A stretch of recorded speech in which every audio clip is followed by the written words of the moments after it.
जानकारी दी गई कि ग्रेस मार्क वाले जो छात्र हैं उनकी परीक्षा दोबारा कराई जाएगी।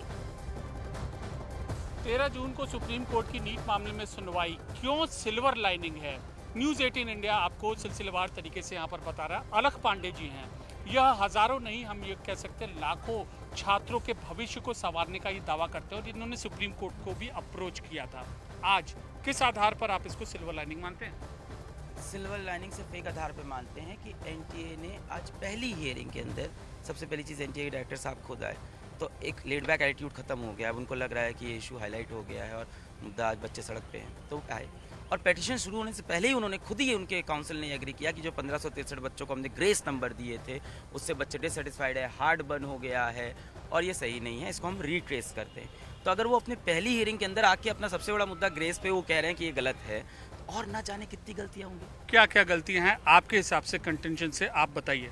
देखिए, मुझे 3 मेजर गलतियां अभी भी दिखती हैं। पहली चीज़, एनटीए ने जब ग्रेस नंबर दिया तो कहीं भी पब्लिक डोमेन में नहीं बताया था, ठीक है, ये राइट टू इन्फॉर्मेशन का वायलेशन है। जब हमने 719 पकड़ा, 720 पकड़ा, तब वो बताते हैं। तो क्या पिछले साल भी ग्रेस नंबर दिया था, उसके पहले भी दिया था? क्या कहीं कोई फेवरेटिज्म होता है? ये सब क्वेश्चन है, स्पेकुलेशन है, पर इसके लिए एक ऑडिट की जरूरत है, क्योंकि जब मैटर सुप्रीम कोर्ट में आता है तब वो एग्री करते हैं। एक नेशनल टेस्टिंग एजेंसी से मैं ये एक्सपेक्ट करूंगा कि मामला कोर्ट तक आना ही नहीं चाहिए, उनको सॉल्व करना चाहिए था ये चीज़। तो और क्या डिस्पेरेंसीज और ऐसी कौन सी चीज़ें वो करते हैं जो जब मामला सुप्रीम कोर्ट में आएगा तो कह देंगे नहीं, ये नहीं होना चाहिए।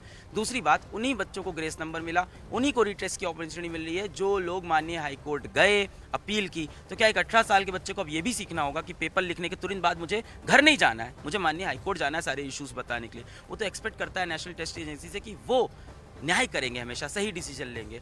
और राइट टू इक्वलिटी का पूरा वायलेशन है इसके अंदर। उन बच्चों को ग्रेस नंबर भी नहीं मिले, रिटेस्ट भी नहीं, जो माननीय हाईकोर्ट नहीं गए, और बच्चों को पता भी नहीं था जाना होता है, क्योंकि पहले कभी ग्रेस नंबर बाहर आया नहीं था। पहली बार आया, अब अगली बार देखिएगा बच्चे कितने जाएंगे। तीसरी बात, पेपर लीक का मुद्दा अभी भी ऑन है और आज माननीय सुप्रीम कोर्ट ने खुद बोला है कि ठीक है, काउंसलिंग भी चलेगी और सारी चीज़ें चलेगी, एडमिशन भी, बट अगर कुछ निकलता है तो we have all the parts. आपके संपर्क में हजारों लाखों छात्र हैं और अभी भी तैयारी कर रहे हैं, उनको आप क्या एडवाइस देते, क्योंकि आपकी बातें लोग सुनते हैं, एक बंदा अपनी तैयारी करता है। बिल्कुल, मैं उन बच्चों को यही बोलूँगा, देखो आज एनटीए आए के पहली मीटिंग के अंदर, पहली हियरिंग के अंदर उन्होंने एग्री कर लिया कि ग्रेस नंबर कॉन्सेप्ट फ्लॉड है, तो एक ग्रेस नंबर वाली कहानी पूरी तरह से खत्म हो गई।